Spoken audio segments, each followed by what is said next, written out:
Hi, everybody. Thank you so much for joining me today. I am Michelle Morris from Consolidated Planning Group.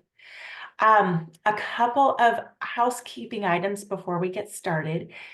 We're in webinar mode, which means I can't see you or hear you, but I really do enjoy your questions and comments. So if you have anything to add or any questions that you would like for me to answer, please put them in the chat box. That's the easiest way for me to be able to see any questions and comments that you have for me. We should be here for about an hour today, maybe a little less. So if you're drinking or eating your lunch or snacking on something, don't worry about that because I can't see you anyway. The other thing I want to let you know is that we are recording this webinar. We record all of our webinars and we will then put it on our YouTube channel. We'll send you a link for that, and we will also send you the slides. There's a lot of links in the slides today. So hopefully later on when you get those in your email, you'll be able to open up the slides and click on all of those links. And hopefully, if you find any that don't work, you will let me know. So again, I'm Michelle Morris from Consolidated Planning Group. We are going to be talking about helpful tips for transitioning your teen into adulthood. Consolidated Planning Group, we are a financial planning firm that focuses on helping families plan for the future of their loved one who has special needs. We help families with protection plans. We're thinking about protecting your family in terms of life insurance and disability protection, income protection in case you can't work, things like that. We also help with lifetime care planning. A lot of people worry about how much the future cost of care will be for their child and how on earth they're going to save enough money to pay for that. So we help families with those topics. Planning for transition period when they turn 18. A lot changes legally. And then, when your child leaves high school, of course, a lot is going to change. That's what we're really going to be focusing on today, is talking about those things. We set up ABLE accounts, we do life insurance, we do investments, we do full comprehensive financial planning services. But mainly, what we like the most is being able to advocate for families like yours and to educate you, because when the owner of our firm, Allison Schaberg, was going through this with her own children. She has two kids with special needs. And she saw just how difficult this all was. And she thought to herself, you're a financial planner, you're an advisor, you should be able to do all this stuff. You should already know what is needed, and you don't. So if you don't know, people who are going through this don't know, and we want to make it simpler for you, easier for you. We want to kind of clear out the clutter and the chaos and all the extra noise that's out there, and let what you really need to focus on and what really needs to be done right now, what resources are out there for you, and hopefully make your journey a little bit easier to navigate than what Allison dealt with. So just a quick stat here, and I'm getting my contact info put into the chat box for everybody so that you can reach out to me if you need anything, or to the office. I'm even going to put my personal email in there so that you can email me directly if you have questions. It's mmorris@cpgcares.net. Anyway, there are over 263,000 financial advisors across the United States. This is according to the Bureau of Labor Statistics. And I think this number the latest number was like from 2022. So it's a little dated, and there might be more or less now. But out of that 263,000 financial advisors in the United States, I want you to think, if you haven't seen this webinar yet, how many of those, what percentage would you think focuses on families with special needs loved ones? Feel free to throw a guess in the chat. unless you already know the answer because you've seen this statistic from me before. But out of the 263 financial advisors across the United States, fewer than 200 focus on special needs planning. And that equates to less than 0.1%. So when you're talking to us, we are really experts in our field. We have been in the community. We've been in financial advising for about 30 years. We've been in the special needs community for about 10, 12 years, something like that. We've gathered all these resources to be able to help you. So let's talk a little bit about some of the stuff you need to know, some of the things that you are going to go through and experience as your child is transitioning into adulthood. So first of all, we like to talk about having realistic expectations for your loved ones. You know, all children are different. There's an old adage, an old saying about, if the flower doesn't bloom where it's planted, you adjust its environment or something like that.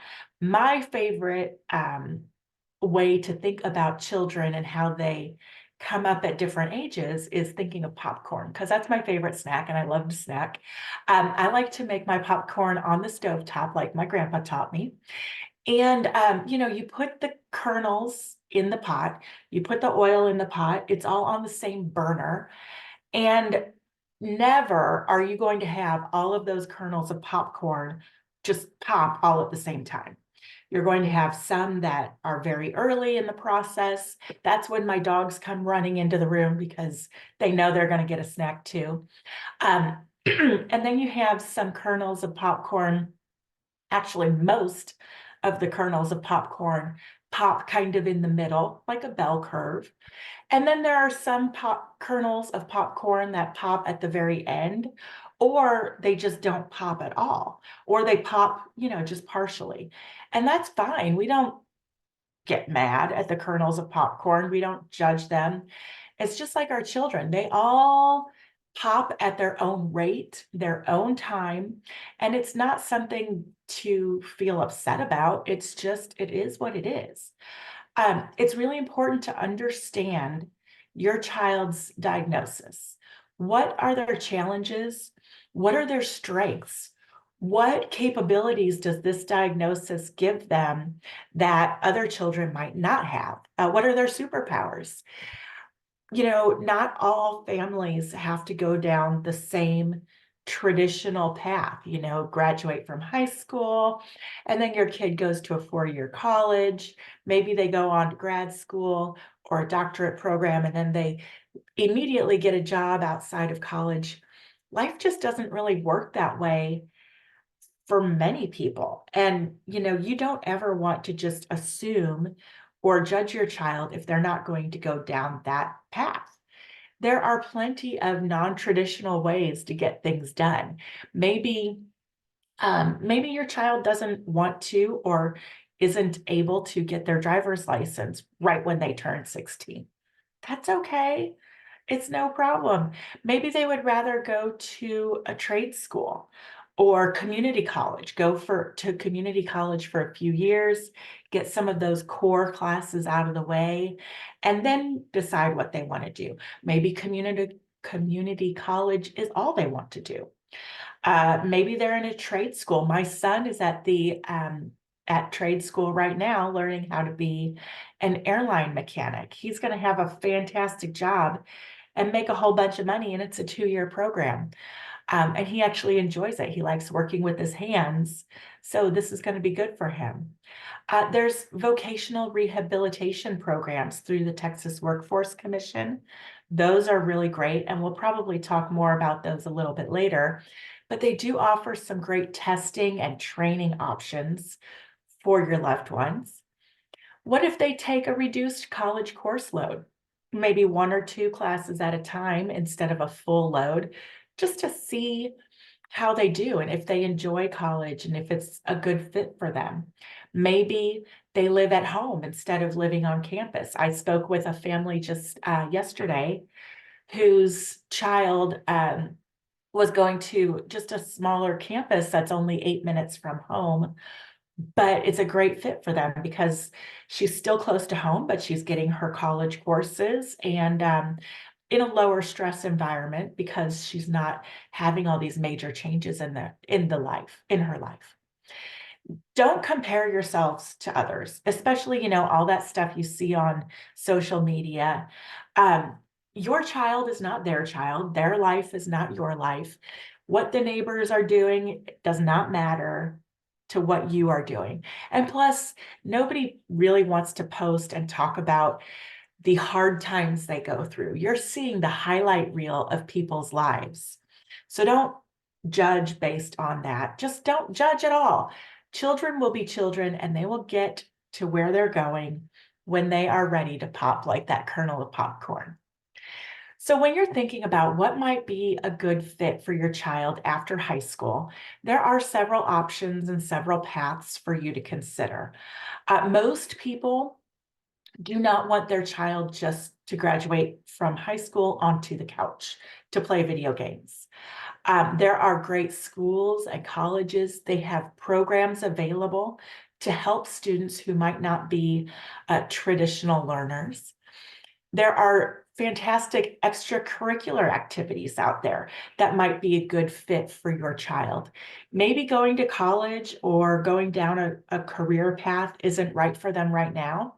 But if you look at their extracurricular activities and what they really enjoy, maybe that would be a good jumping off point for them to be able to find some volunteerism opportunities or join a club or some sort of an organization where they can be a part of something and make friends. Thinking about the career path, think about what they like to do. Again, those extracurricular activities that they love. How can they find a way to weave that into a work situation? And I mean, people nowadays, we call that monetizing it. How can they monetize their hobby, the things that they already love? And then the work setting. When you're thinking about your child going off to work somewhere, maybe your child would say, oh, I love animals. I want to work in a veterinarian office. Maybe I want to be a vet tech and work with the animals. Well, great. That's wonderful. That's a great career path. But think about the life of a vet tech. It's a quick-paced environment. There's lots of changes throughout the day. It's never going to be the same thing day in and day out. There's probably a lot of noise. Are those things that your child will be able to work in that environment?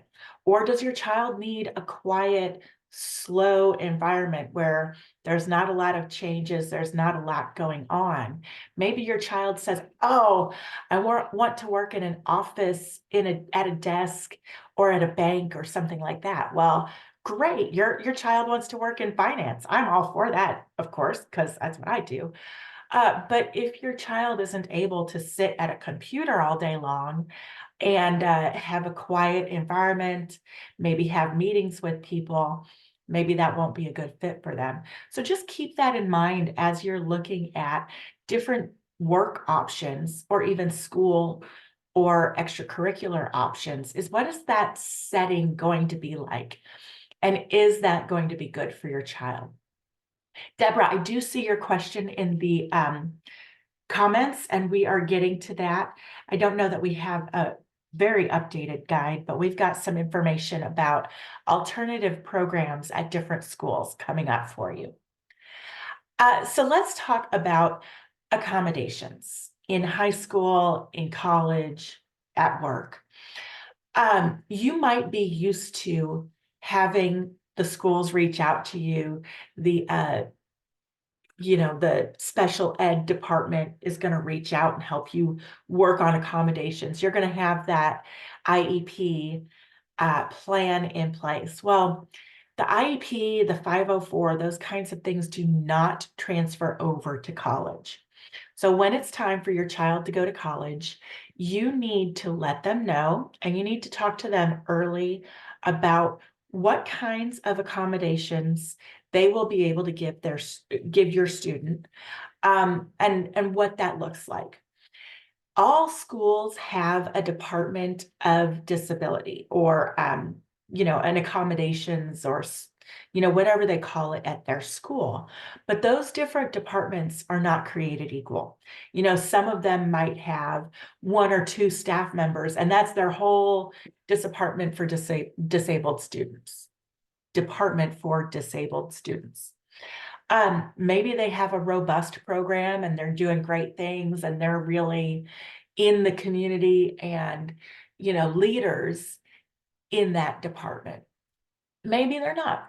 So talk to the schools early, inquire about those offices of disability and how they work and what they can do to help your child. Now, when it comes time to take an SAT or ACT test, maybe your child is taking AP classes and they're coming up to that exam period. Even in college courses and graduate level exams, you can still have accommodations, but you need to tell those testing companies or the college why your child or the student needs these accommodations.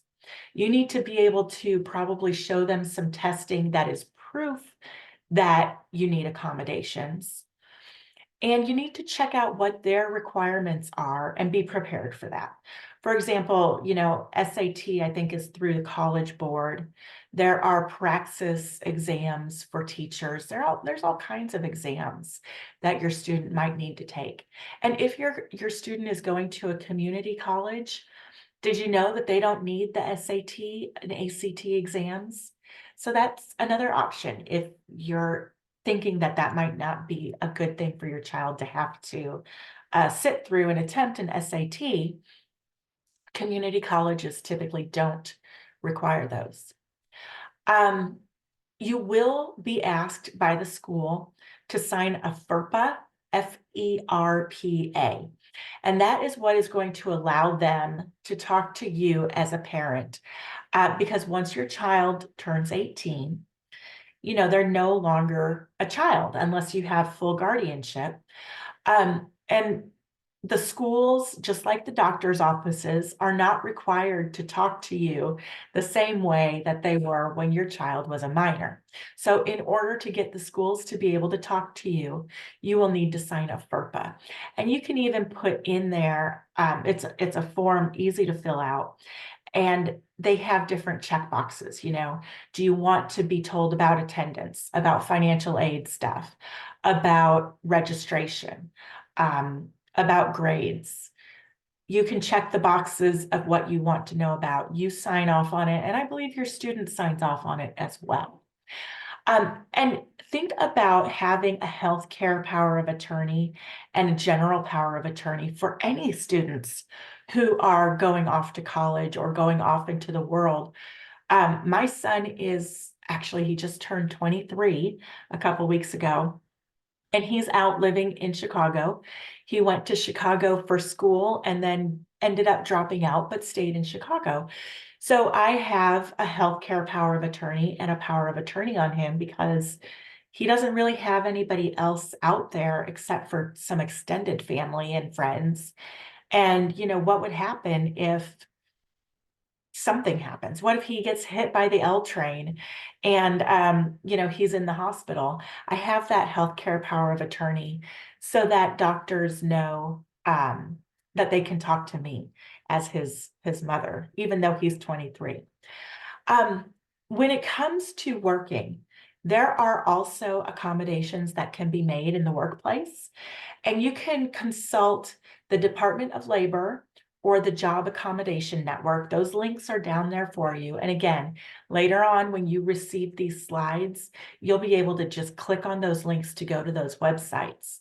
But workplaces are required to provide reasonable accommodations as long as they don't pose an undue hardship to the workplace. So if the workplace has to put handrails in the bathroom, yeah, that's reasonable.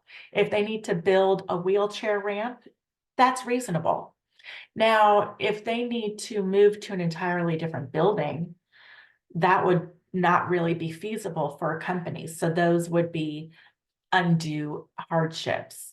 There are other things, of course, other examples, but just to make it easy to understand.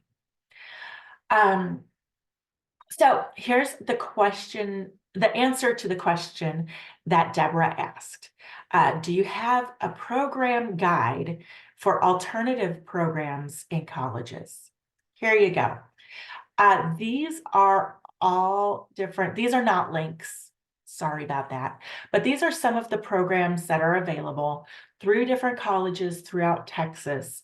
And we're focusing on Texas today, even though Consolidated Planning Group is able to work with families anywhere in the United States.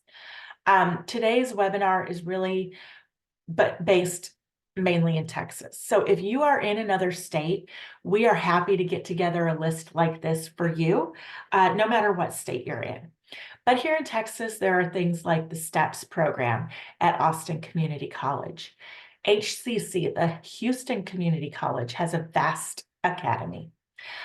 Even A&M has Aggie Achieve. They have the PATHS program. Just all kinds of different programs. There's E4 Texas at UT Austin.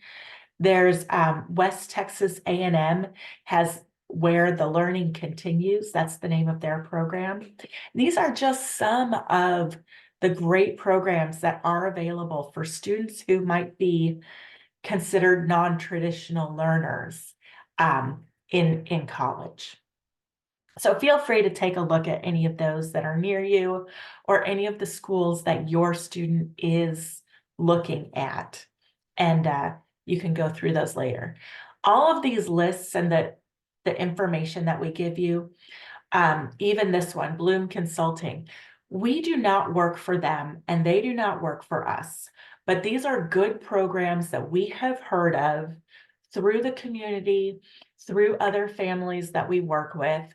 And we want to just spread the information. Know that these things are out there, whether they don't work for us. We aren't recommending them because we get any bonus or kickback or anything like that. We're just recommending them because we've heard that they might be helpful. Okay. So Campus Connections is a program through Bloom Consulting where they will hook up your neurodiverse college student with a mentor. It doesn't matter what school your student wants to go to. They will work with any school. But what they use is a wraparound planning process where they assess your child's needs and they hook your student up with a connections coach. This person will act as their mentor, provide guidance, provide navigational support, how to get around the college campus, how to plan those courses, the coursework, how to schedule their week, how to advocate for themselves and problem solve, all kinds of great things that they can help your student with. This could be in person or virtual support, depending on where your student is going, but it really helps build your student up to be able to have greater self-advocacy, make better choices, be more effective and efficient, those sorts of things. Now, this program can be, it's mostly private pay. It's about $1,000 a month. If you are working with the VR program through the Texas Workforce Commission, they can provide money to pay for this program. If they feel that your student needs it and they put it in your plan for your vocational rehab, they will use some of their money, some of their deep pockets that the Texas Workforce Commission has to help pay for this. So if you want to learn more about it, you can look up Bloom Consulting. Their contact info is down here, and you can reach out to them to learn more about the Campus Connections program. I don't see any more questions in the chat right now, so I'll just keep plowing along.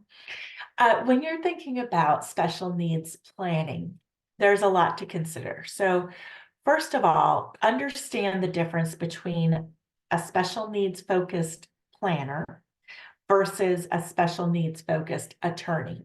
Both are very important to have on your team.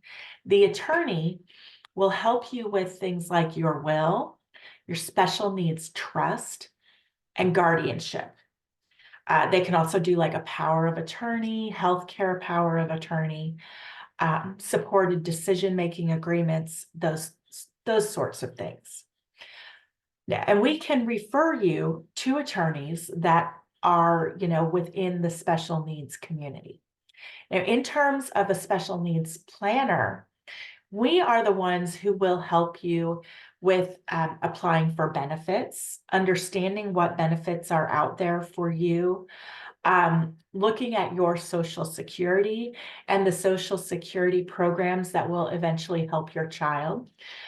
Things like SSI, SSDI, Medicaid, Medicare, ABLE accounts, how you're going to find the money to fill up the special needs trust that your attorney put together for you, and how much money you need to have in there, how to plan for your retirement. So we're the money guys and the benefits. The attorney is the paperwork and the legal structure to make sure everything is set up correctly. We want you to find experts in the field and work with those. Build your team and think about, how important it is to work with somebody who really knows the nuances of planning for somebody who has some sort of a disability where they might not be able to be independent. They might not be able to work full time and truly live on their own. My best friend is a divorce attorney. She won't take my clients and write up a special needs trust for them because that's not her expertise. That's not what she does every day.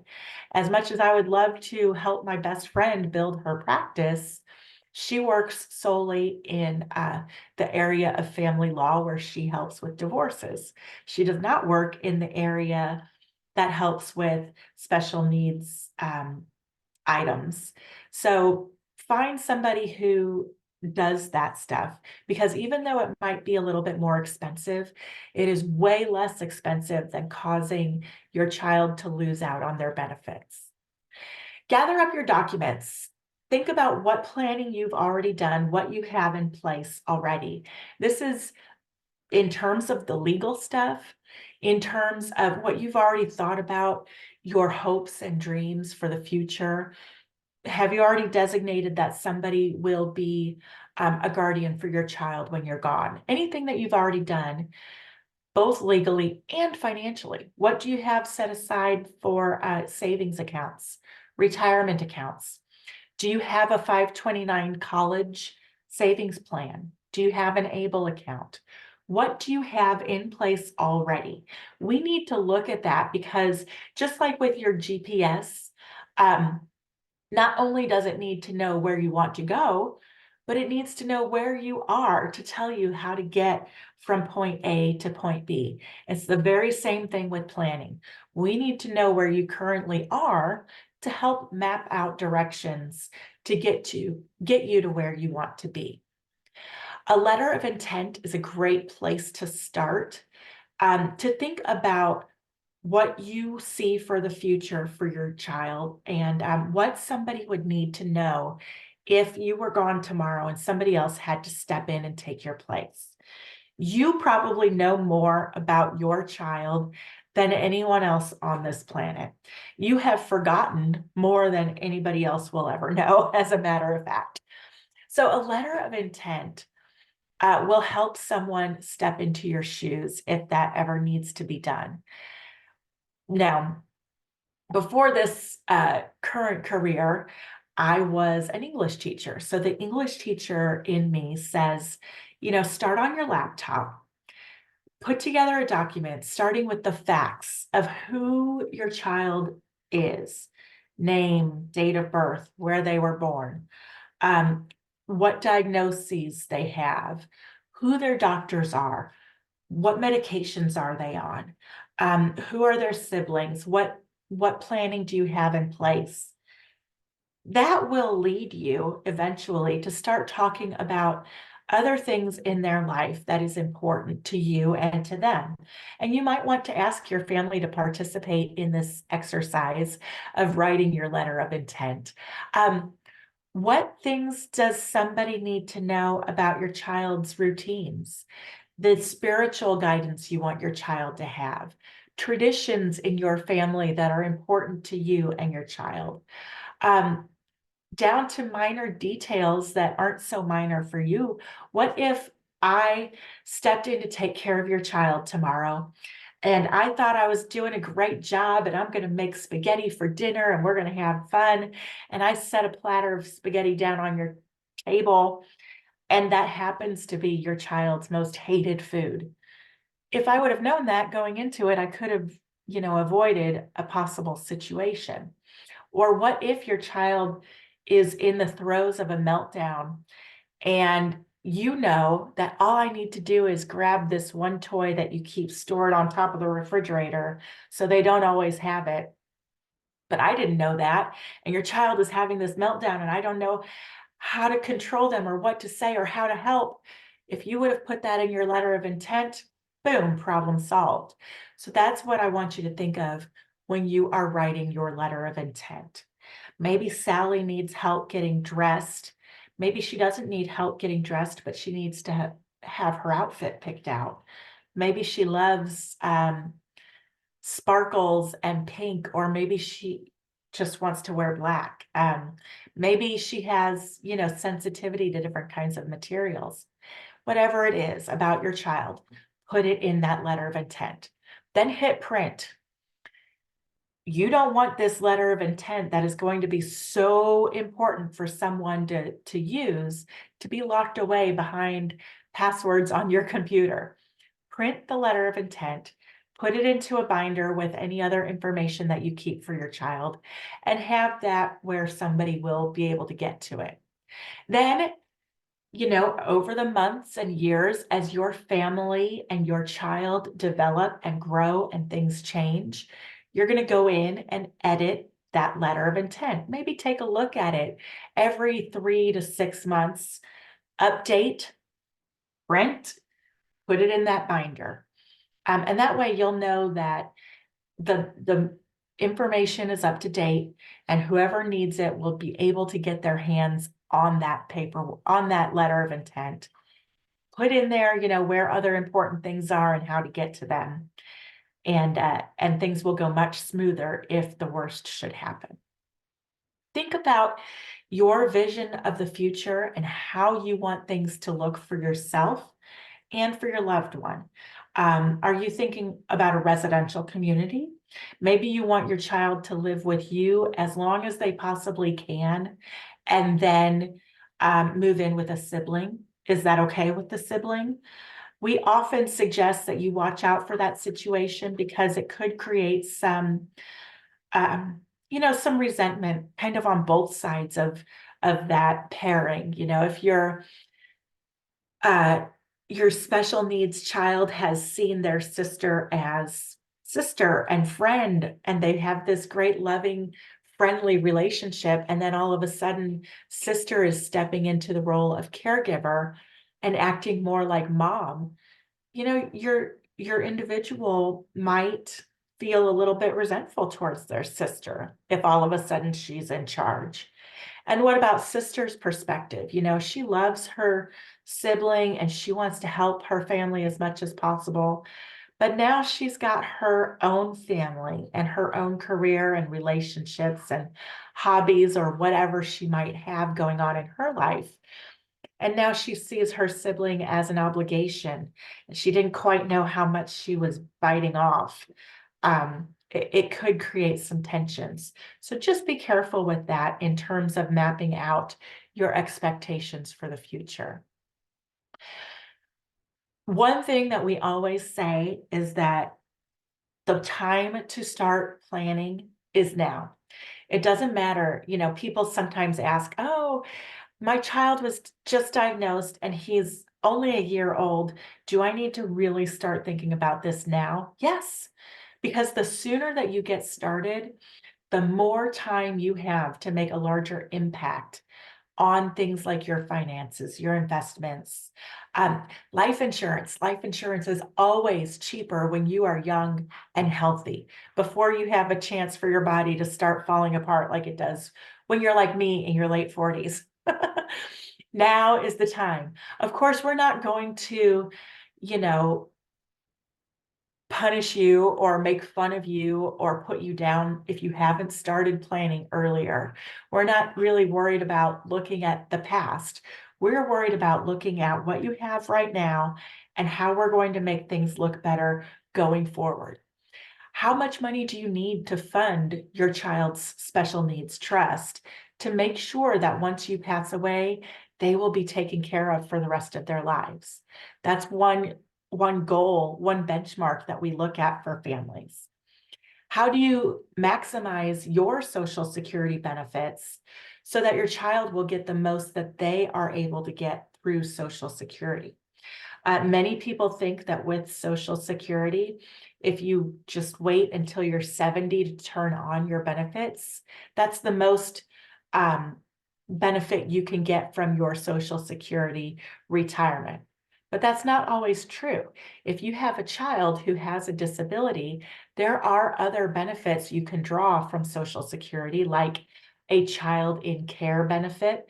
There are spousal benefits, and there is a benefit that your child called childhood disability benefits, where your child will be able to draw from your Social Security record. It does not reduce the amount that you get paid, but they will be able to draw up to 50% of your benefit while you are still alive.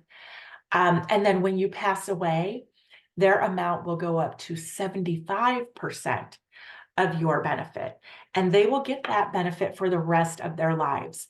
So it's really important that we maximize that as much as possible, because that could be your child's main source of income. So we want to maximize those benefits for your entire family. And of course, we have software that will help us do that for you. And then what happens to your child once you're gone? There are benefits like the HCS waiver that will help them pay for housing. Of course, their Social Security benefits will help pay for housing, but it's usually not enough to cover all of the cost of care for your loved one. And that money has to come from somewhere. If they can't work, it's going to have to come from you. So one of the things that we focus on when we are helping people plan for the future is, okay, we kind of think, while you are here on this earth, you're pretty much going to be taking care of your child yourself, or paying for their care out of pocket, out of your savings and that kind of thing. But when you're gone, they're going to need care still. Is that going to be a residential community? Maybe they don't need full-time residential. Maybe they just need partial residential. Maybe your loved one is going to be just fine as long as they have someone check in on them once in a while. All of those are possibilities and opportunities that you can explore, but they all still cost money. And once you're gone, we can help tell you, if they need this level of care in the future for this many years, let's look at inflation. How much is that going to cost? And we can give you a number and say, at the time of your death, if you put X amount of dollars into that special needs trust, maybe your life insurance gets sent over there, or some of your other assets, and then that money is invested, the trust gets invested. So it will go up a little bit at first, but then your loved one is going to start using that money to pay for their housing, to pay for their care needs going forward, and they will begin to draw down that account until they're passing. We don't know when they're going to pass away. We use the age of 90 for almost everybody. Of course, if your circumstances are different, you can tell us that, or whatever planner you choose to work with. But we don't take that responsibility on. We give everybody to age 90. So we say, invested wisely, if your child needs X million to keep them going throughout the rest of their lives, here's how much you need to invest for them to have the amount of money they're going to need. And we can show you how it will be drawn down to care for them. And hopefully if we math backwards correctly, they'll be able to have plenty of money to last them. And you can leave the rest of it to their sibling or whatever once they pass away. Thanks for the hearts in the chat box. I love that. So you heard me say millions, and that might have set off a little tingle of nervousness in the back of your head. Yes, it generally, 50,000 is probably not going to be enough to take care of your loved one once you're gone.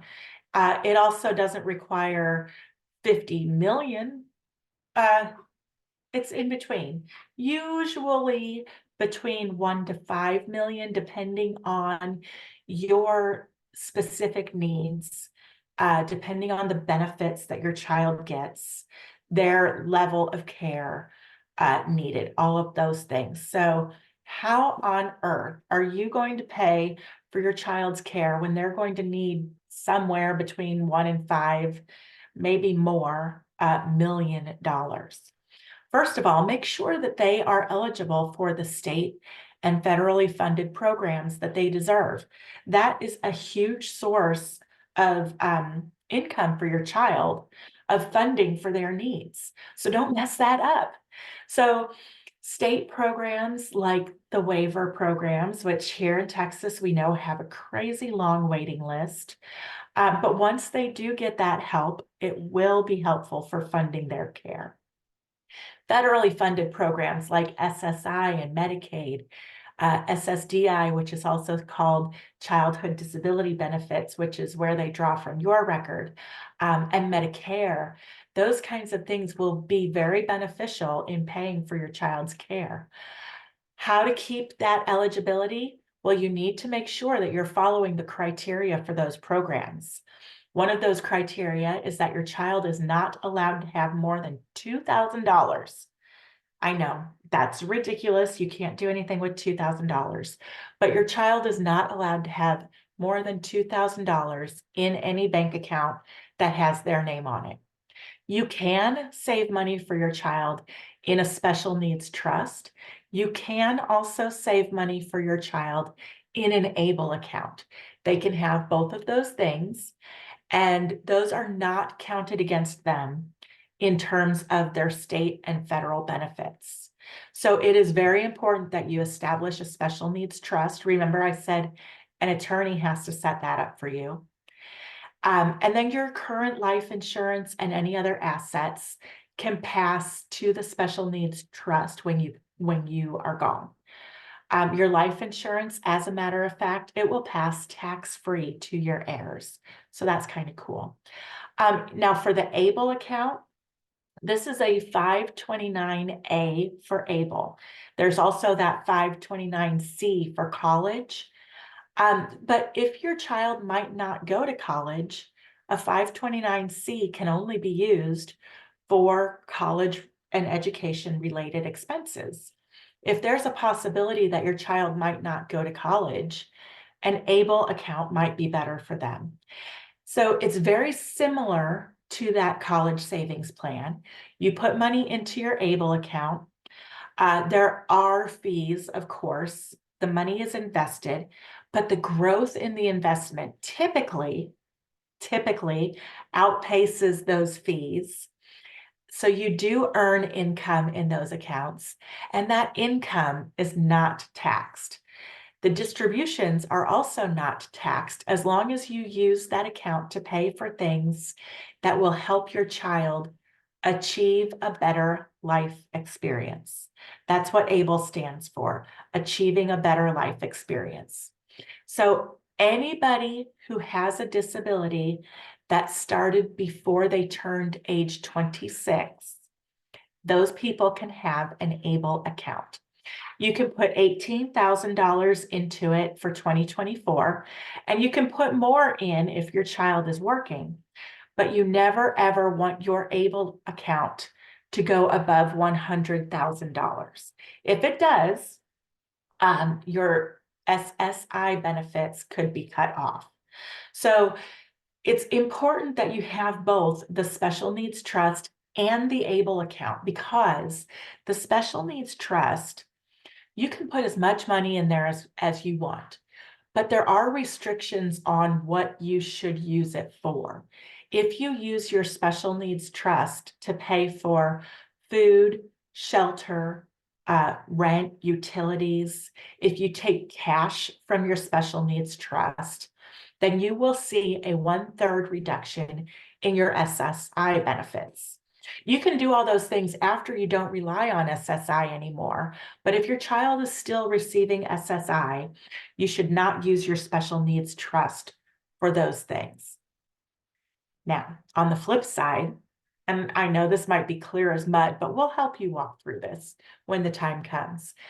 Your ABLE account, there's a limit on how much you can put in there because of the tax favored status of this account. They don't want you to put millions in there and then not have to pay taxes on that millions. But anyway, you can put in $18,000 this year. Don't let it go above 100, but that money can be used for anything that your child with a disability needs. So people often use both to make sure that they have enough money to care for their child for the rest of their lives, but also that they have a smaller chunk of money that's kind of their save to spend account. That's what your ABLE account should be, is a save to spend. Maybe you're going to pay rent through there, you're going to pay for groceries, you're going to use it for cash, whereas that special needs trust is just going to sit and grow and build money. You can transfer money from your special needs trust to the ABLE. And additionally, if you have already set up a 529 college savings plan for your child, and now you're realizing they might not need that, you can roll it over to an ABLE account with very little trauma. It's an easy process. Okay. Still no comments or questions in the chat box, so I'm going to keep going. The ABLE account, let's dig just a little deeper into that. I might have covered some of this already in my rambling, but the beneficiary is the account owner. Anybody can put money into the ABLE account. So if grandma and grandpa want to contribute, or friends or whatever, anyone can put money into that ABLE account. The beneficiary just has one. It earns income because it is money that is invested conservatively. We don't want to blow your child's money on risky investments, but it does earn some income through the investment, and that income is not taxable. When you pull money out, there are no taxes on that either. Now, putting money into an ABLE account, people often ask, can I take a tax deduction on the money that I put into the ABLE account? Well, there's no federal income tax deduction for that. Some states do allow a tax deduction, but Texas doesn't have state income tax. So in Texas, no, there's no state income tax deduction for that. Having an ABLE account does not jeopardize SSI or Medicaid or any other public benefits. And I do see the question in the chat box that says, well, what about that 529C for college? Does that jeopardize their SSI and Medicaid and other public benefits? Yes, it does. It could. So if you have money in a 529C, you've been saving for college, and your child has a disability, you want them to get SSI, you should roll that into an ABLE account. We can help you do that. It's not a big deal, but you really should try to get that done before your child turns 18. There are ABLE accounts all across the country. There's over 50 different ABLE accounts, and you do not have to choose the ABLE account for the state that you live in. We typically use an American Funds ABLE account through the state of Virginia. That's just the one that we have chosen for our clients. They seem to like it. We've chosen it for a variety of reasons. Some of those being the fees that they charge, being able to understand how the account works, being able to easily transfer money into and out of that account, and the customer service. Again, we can do that paperwork for you if you need to take care of that. When do you need your special needs trust set up and the guardianship? When do you need to do that stuff with the attorney? So most people choose to have the special needs trust in their will. This is called a testamentary trust. And we're getting into the weeds here a little bit, but the testamentary trust is where you have it in your will. So your will would say something like, upon my death, my life insurance and my investment assets are going to be put into a special needs trust that will be formed upon my death for the benefit of my child. Many people do it that way because they don't have a whole large amount of money, a large bucket of money just sitting there to fund the special needs trust right now. They don't need to have it set up until they pass away. When might you need it set up right now?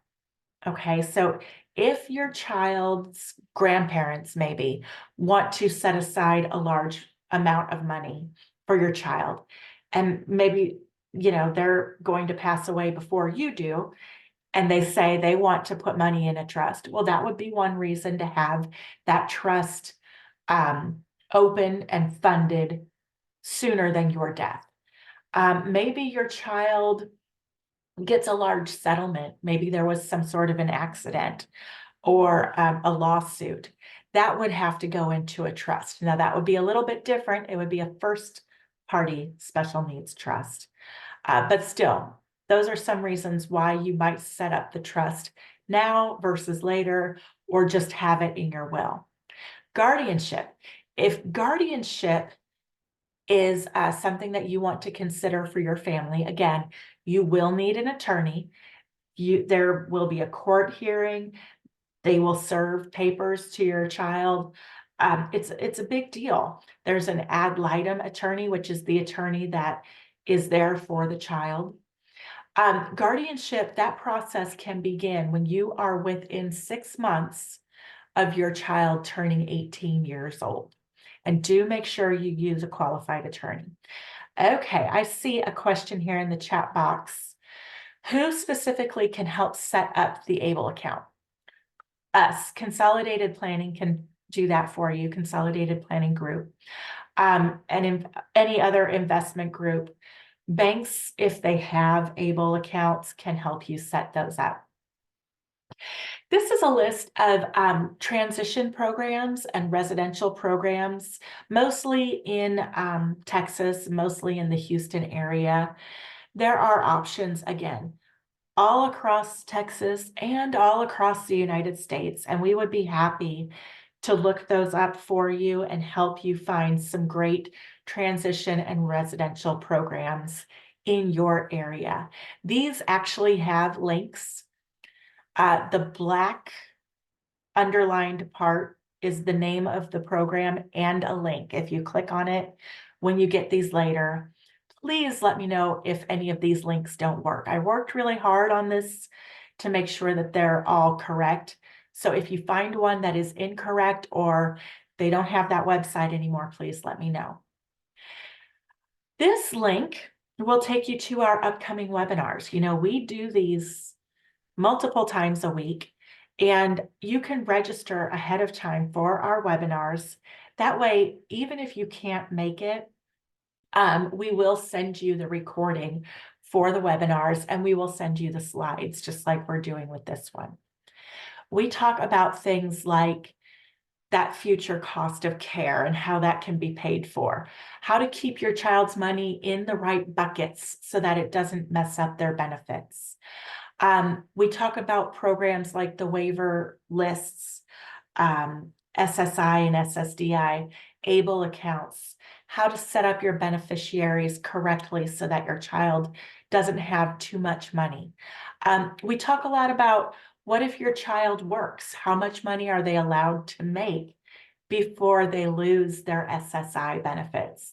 And that amount for this year, in case you're wondering, is $1,550 a month. Your child can make $1,550 a month before they get cut off completely from SSI benefits. We talk about, we have special needs attorneys on sometimes to talk about beneficiaries and trusts and divorce issues and child support and guardianship. And we always, recommend that if you're thinking about a residential community for your loved one, you check those out early, tour the campus, see what things look like, because they could have waiting lists. This is our team. We are an independent financial planning firm based just outside of Houston. We serve families all across the United States. Allison and Jeff, pictured here, are the owners of the company. And like I said, they have 2 special needs kids. That's why we do what they do. And then you see my glamour shot and my bearded husband, Andy. We are also parents. We have a 23-year-old and a 20-year-old.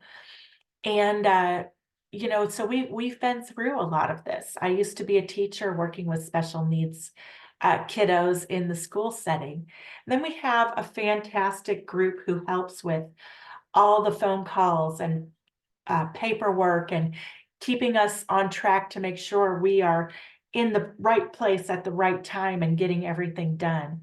We're members of the Academy of Special Needs Planners, and we are nationally certified as Social Security advisors. We really take this seriously. Planning for your child's future is something that we hold in our hearts, and we are truly there working as a team for each one of our clients. We all bring our areas of expertise to the table. We all work with all of our clients. So you don't have to worry, does Michelle really know everything about special needs planning? Well, all the things that I don't know, I can bet Allison does, or we know who to reach out to get it. Does Andy really know everything about investments? No, I run the investment proposals. Andy does the life insurance, and Jeff does the financial plan. We all work together on everybody's plan. And you see all those smiling faces, especially the people on the bottom row. They're going to be calling you. I know it's a pain in the butt, but here's the thing. We want to reach out and make sure that you have all your questions answered. If today's webinar has brought up any additional questions for you, we also want to make sure that you understand that you are entitled to a free consultation with us. You get to chat on the phone to either Allison, myself, or Andy. You get to pick our brains about special needs planning. What questions do you have? Maybe I didn't get to your question in the chat box today. You can sign up to have a consultation with me where you can ask me whatever you need. Maybe you're uncomfortable asking questions in front of a group of people. We get that. So we are going to reach out to you and try to get you to schedule your free consultation. You can use the QR code in front of you to do that, or you can call our office, you can email us, or you can email me directly. I did put my email address in the chat, but in case you didn't see that, it's mmorris@cpgcares.net. You can reach out to me directly. We can talk, schedule your consultation. We do ask for a short questionnaire to be filled out so that before we're opening up our Zoom consultation, we know what to expect. We know a little bit about who you are. Some people find that that questionnaire asks questions that they're not quite comfortable with, and that's fine. Just leave those blank, but we will not meet with you if you don't turn in that questionnaire. So please make sure you get that done. Also, you can follow us. These are links to our YouTube channel, our Instagram page, our podcast, in case you prefer to listen to these webinars instead of watching them. And then our Facebook page is here for you as well. I really hope that some of you will schedule your free consultation with us. They're over Zoom, usually about half an hour to 45 minutes, depending on you. And I want to say one more time that I truly appreciate you all being here with me. Thank you for eating your lunch while you're listening to me. Oh, great question from Angela, real quick. We signed up our child on the waiver waiting list when we lived in San Antonio. What happens if we move? If you move within the state of Texas, you need to let your old local authority know and your new local authority know that you're there, but you will not lose your place in line. So when you figure out your new destination, if that is Houston or any other city, I usually just Google LIDDA, LIDDA lookup, and it pulls it up, and then you look by county. So whatever county you're in, you look at who your LIDDA is, you let them know that you're there, and you will not lose your place in line. Now, if you move to another state, other states have their own waiver programs. Some states don't have a waiting list at all because they have plenty of funding to fund those programs. Unfortunately, the wait here in Texas can be between 20 and 25 years. So get on that list as soon as possible. You do not need to prove that you qualify for a waiver until your name comes up in 20 years. So go ahead and sign up on all the lists regardless. Okay. If you have any more questions, unfortunately, I am out of time. Go ahead and schedule your free consultation or contact me or contact the office. I really look forward to hearing from you. Have a great afternoon, everybody.